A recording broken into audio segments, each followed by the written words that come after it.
نحمده ونصلي على رسوله الكريم اما بعد فاعوذ بالله من الشيطان الرجيم بسم الله الرحمن الرحيم رب اشرح لي صدري ويسر لي امري واحلل عقدة من لساني يفقهوا قولي. الفاظ کی تفسیر دیکھیے. وَإِذْ اور جب اخذنا لیا ہم نے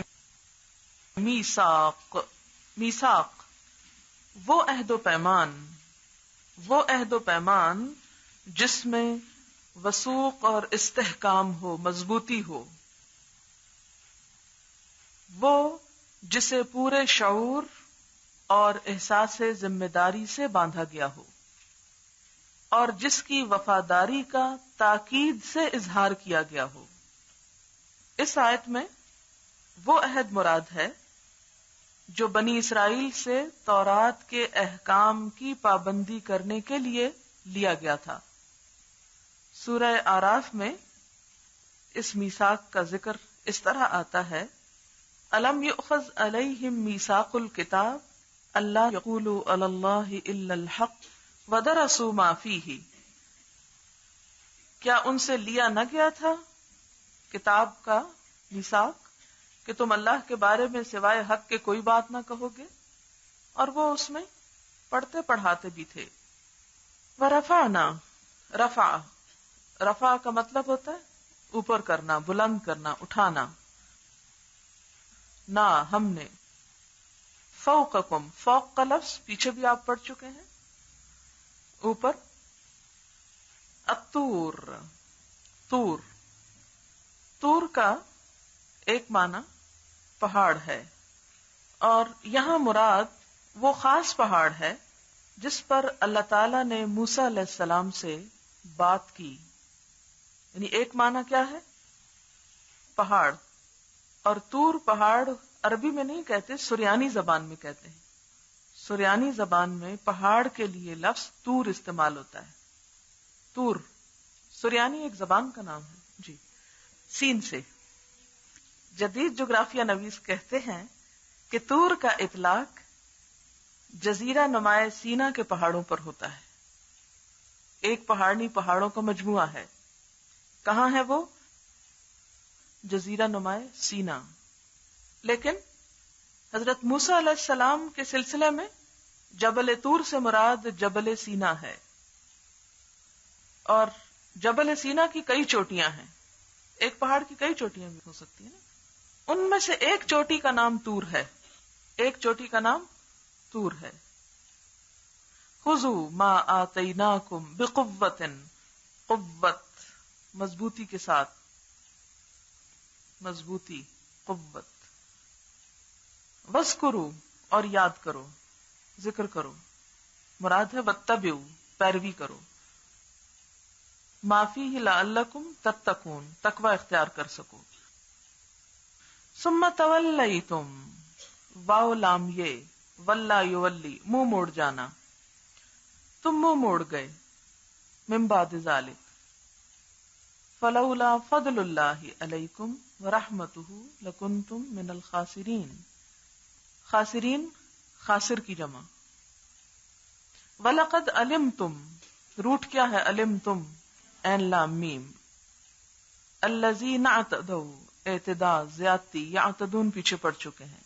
منکم فی السبت، سبت ہفتہ، سیٹرڈے، یہودیوں کا مقدس دن.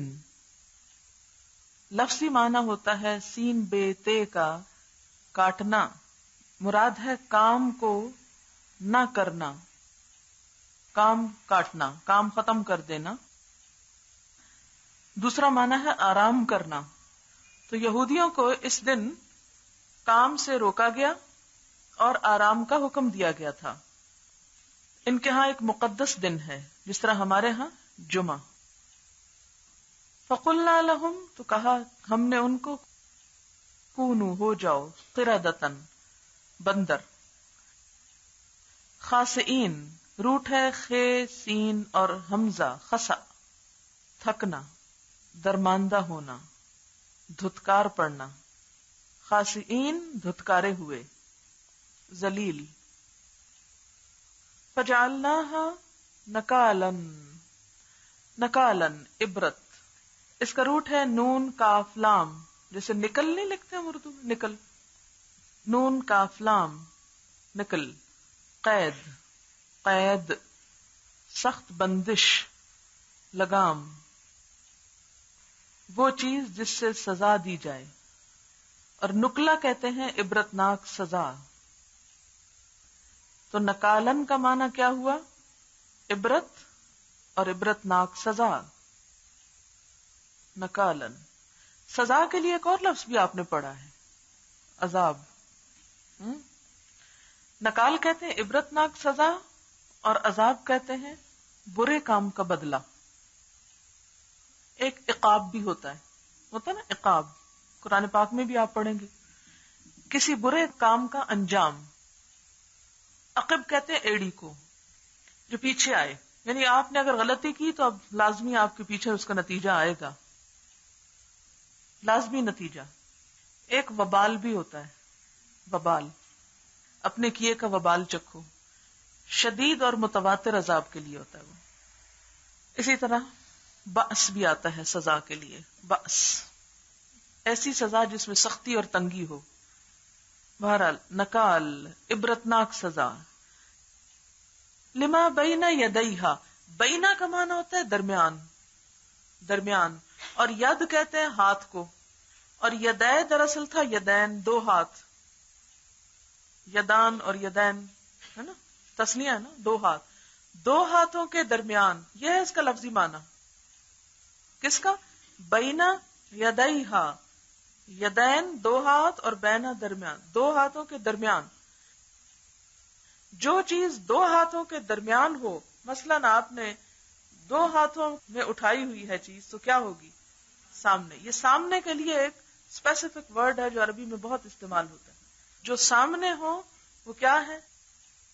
مثلاً آپ لوگ میرے دو ہاتھوں کے درمیان ہے ایک طرح سے، یعنی سامنے ہے، ٹھیک ہے۔ وما خلفہا، خلف کہتے ہیں پیچھے کو۔ وموعظہ، موعظہ واعظ سے ہے، نصیحت، للمتقین تقوی والوں کے لیے۔ واعظ کہتے ہیں ترغیب اور ترہیب کے ذریعے نصیحت کرنا، رغبت شوق دلا کے، کبھی ڈرا کے، اس کو موعظہ کہتے ہیں۔ اور ذکر بھی نصیحت کو کہتے ہیں۔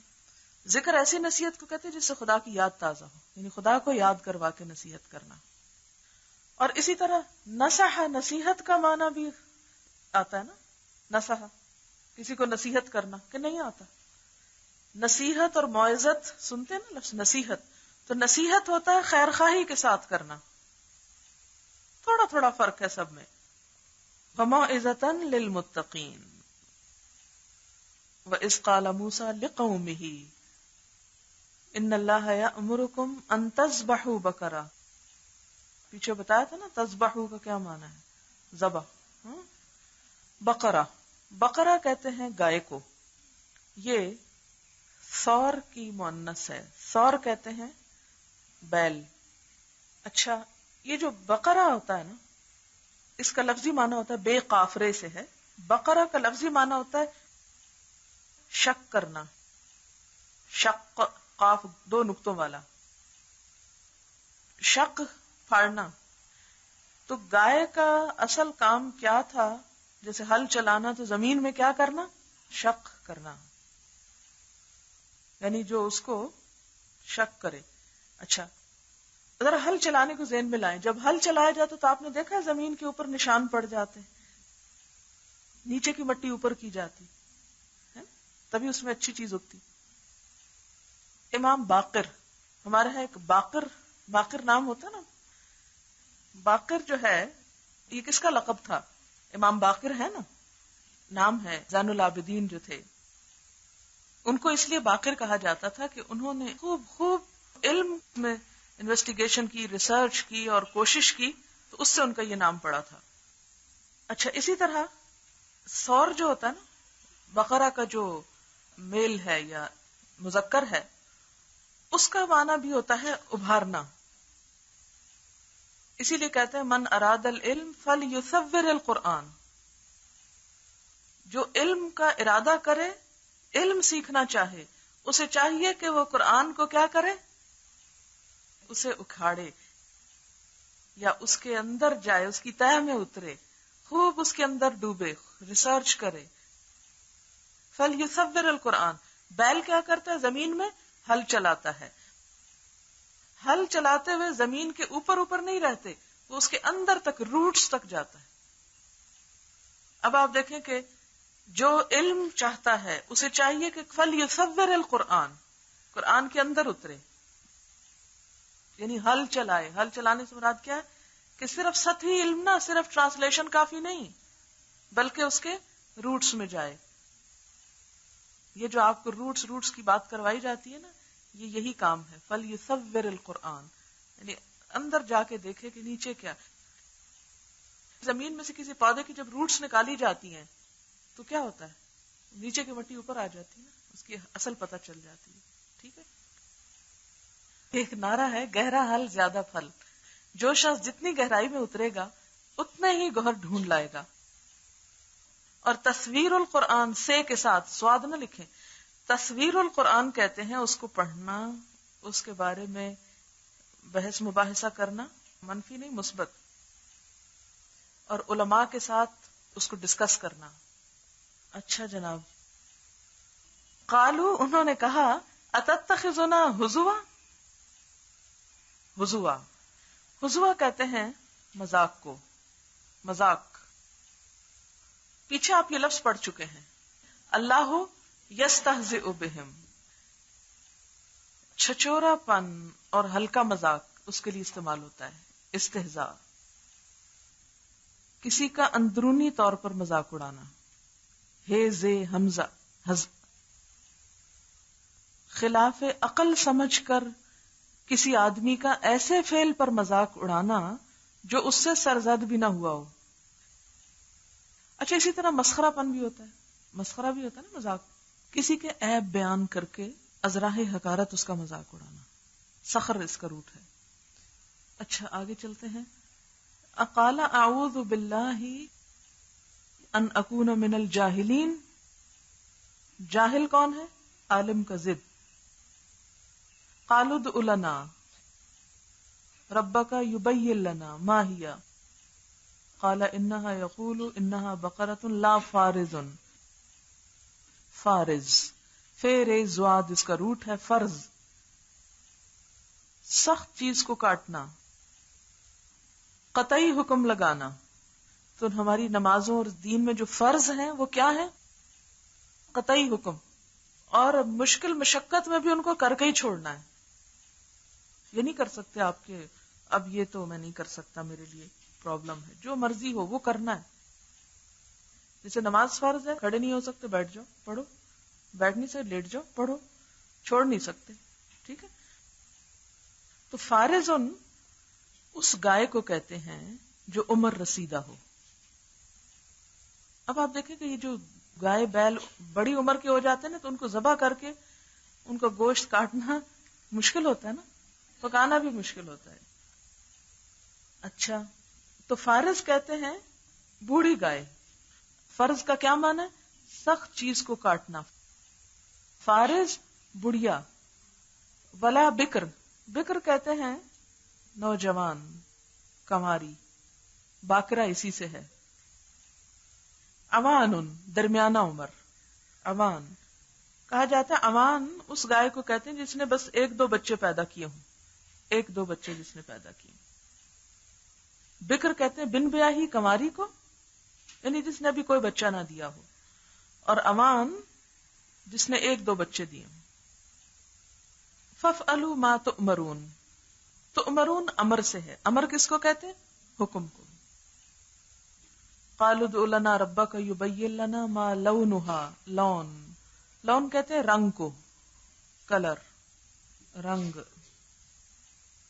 قال انه یقول، انه یقول جب آئے گا یہ اللہ تعالیٰ مراد ہے اس سے. انها بقرۃ صفراء، صفراء کہتے ہیں زرد رنگ کو. فاقع، فاقع کا لفظ اصفر کے ساتھ ہی آتا ہے، صفراء کے ساتھ ہی آتا ہے. جیسے ہم کہتے ہیں نا کالا سیاہ ہے نا. کیوں کہتے ہیں کالا سیاہ؟ کس لیے؟ شدت ظاہر کرنے کے لیے. اچھا چٹا سفید، بالکل جیسے اردو میں یہ دو لفظ استعمال ہوتے ہیں نا، تو عربی میں سیاہ کو کہتے ہیں اسود. اسود کے ساتھ فاقے نہیں آتا، اسود کے ساتھ حالق آتا ہے. اسود حالق، ابیض ناصع، اخضر ناضر. ضرورت نہیں، میں صرف آپ کو مثال دے رہی ہوں. اور صفرا فاقع، خالص زردی، فقع فے قاف عین، فقع. فقع کہتے ہیں انگلیوں کی یہ آواز نکالنا، یہ بھی اس کا معنی ہوتا ہے فقع کا. اور حدیث میں آتا ہے نہا عن التفقیع فی الصلاۃ، نبی صلی اللہ علیہ وسلم نے اس سے منع کیا ہے، نماز میں انگلیوں کے پٹاخے بجانے سے منع کیا گیا ہے. اچھا لون جو ہوتا ہے نا، یہ قدرتی رنگ کے لیے استعمال ہوتا ہے، قدرتی رنگ، کیونکہ کلر کے لیے اور بھی آپ پڑھیں گے. بہرحال فاقع لونھا، تو فاقع خالص. اچھا چہرے کی رونق کے لیے بھی استعمال ہوتا ہے یہ لفظ، کیونکہ زردی شاید ابٹن بھی اسی لیے لگاتے ہیں، رنگ نکالنے کے لیے. نعمت کا اظہار جو چہرے پر ہوتا ہے اس کے لیے بھی فاقے کا لفظ استعمال ہوتا ہے. تسر، سین رے رے، سرور خوشی، یعنی وہ اچھی لگتی ہے، وہ دل کو بھاتی ہے، دل بھانا. اب یہ بھانا عام ہم نہیں استعمال کرتے، لیکن اس میں جو روح ہے وہی تسروں میں ہے، سرور سے دل ہی دل میں خوش ہونا. تسر ناظرین، یہ لفظ آپ سب کے لیے بہت ہی جانا پہچانا ہے. نظر سے، قالد لنا ربک یبین لنا ما ہی، ان البقرہ تشابہ، تشابہ شین بے ہے، شبہ پڑ جانا. ہمیں تو شبہ پڑ گیا. اچھا شبہ کیوں پڑ جاتا؟ اس لیے کہ سب گایوں کی شکلیں ایک جیسی ہوتی. اگر آپ گایوں کا ایک بڑا سا اجڑ دیکھیں تو ایک گائے کو دیکھ کے دوسری تیسری، اگر آپ کو کہیں اچھا پہلے سب سے کون سی دیکھی تھی، تو آپ کو شبہ پڑ جائے گا. ایک حدیث آتی ہے کہ ایک دور میں اتنے فتنے آئیں گے، تأتی کا وجوہ البقر، گایوں کے چہروں کی طرح، یعنی ملتے جلتے. ٹھیک ہے، تو ان البقرہ تشابہ علینا. اچھا یہ بقر اب یہاں کیسے آ گیا؟ پہلے تو آیا تھا بقرہ، اب بقر آ گیا. تو یہ اصل میں اسم جنس ہے، جمع نہیں ہے، یعنی گائے تو ہم پر مشتبہ ہو گئی. وَإِنَّا إِنشَاءَ اللَّهُ لَمُهْتَدُونَ، انشاءاللہ ہم اسے پالیں گے. قال انه يقول انها بقرة لا ذلول، ذلول ذل سے ہے، ذے لام لام، نرم، مطیع، ہموار، پست. وہ یعنی بچیا نہیں، چھوٹی نہیں. تثیر الارض، تثیر اثار یثیر اثارہ، ابھی میں نے پڑھا من اراد العلم فلیصور القرآن، کسی چیز کو حرکت دینا، اکھاڑنا، ہل چلانا. ہل نہ چلاتی ہو، الارض زمین میں. ولا تسقی، کیا روٹ ہے؟ سین قاف یہ کیا معنی ہے؟ پانی پلانا، پانی نہ پلاتی ہو. الحرسا، کھیتی کو، ہرس کھیت کو کہتے ہیں نا، حارس کسان کو کہتے ہیں. مسلمتن، مسلم، مسلم کس کو کہتے ہیں؟ سلامت. لا شیعتا، نہیں کوئی داغ، شیعہ شین یہ تے، جانور کے مجموعی رنگ میں کوئی دوسرا رنگ، اس کو شیعہ بولتے. یعنی مثلاً آپ نے دیکھو کہ بلی ساری کی ساری کالی ہو اور ایک اس میں نشان کیا ہو، سفید، تو وہ کیا ہوگا؟ وہ جو سفید اس پہ اسپاٹ ہے یا نشان ہے وہ شیعہ کہلاتا ہے. اس کا روٹ ہے واو شین یہ. داغ جانور کے رنگ کے علاوہ دوسرے رنگ کا، دوسرے رنگ کا دھبا، ایسا داغ جو سارے بدن کے رنگ کے علاوہ ہو. قالو، انہوں نے کہا الآن جئت بالحق، اب لایا ہے تو حق، اب ہمیں سمجھ آئی بات کی. فذبحوها وما کادوا، یکاد البرق میں آپ پڑھ چکے ہیں، یکاد البرق. یفعلون، وَإِذْ قَتَلْتُمْ نَفْسًا، ایک شخص کو، نام یہاں قرآن میں تو نہیں لیا گیا لیکن ایک اور روایت میں آتا ہے کہ اس کا نام عامیل بن شراحیل تھا. عامیل عین الف جیسے عامل لکھتے ہیں آپ. فدارأتم دال رے حمزہ درءن کہتے ہیں دور کرنا. تو تدارؤن کا معنی کیا ہے؟ ہر ایک اپنے سے دور کرنے لگا، یعنی ایک دوسرے پہ ڈالنے لگے، اختلاف کرنے لگے، جھگڑنے لگے، ایک دوسرے پہ الزام تراشی کرنے لگے. واللہ مخرج ما کنتم تکتمون، اور اللہ نکالنے والا تھا جو کچھ کہ تم چھپا رہے تھے. تکتمون کتما پیچھے بھی آپ پڑھ چکے. فقلنا اضربوہ، ہم نے کہا مارو اس کو. اس کو سے مراد کس کو؟ اس مقتول کو. ببعضھا اس گائے کے بعض حصے کے ساتھ. اور اسے بتایا کیا؟ کذالک یحیی اللہ الموتى، ایسے ہی اللہ تعالیٰ مردوں کو زندہ کر دے گا. وَيُرِيكُمْ آیاتہ، اور تم کو اپنی نشانیاں دکھاتا ہے. لعلکم تعقلون، تاکہ تم عقل سے کام لو.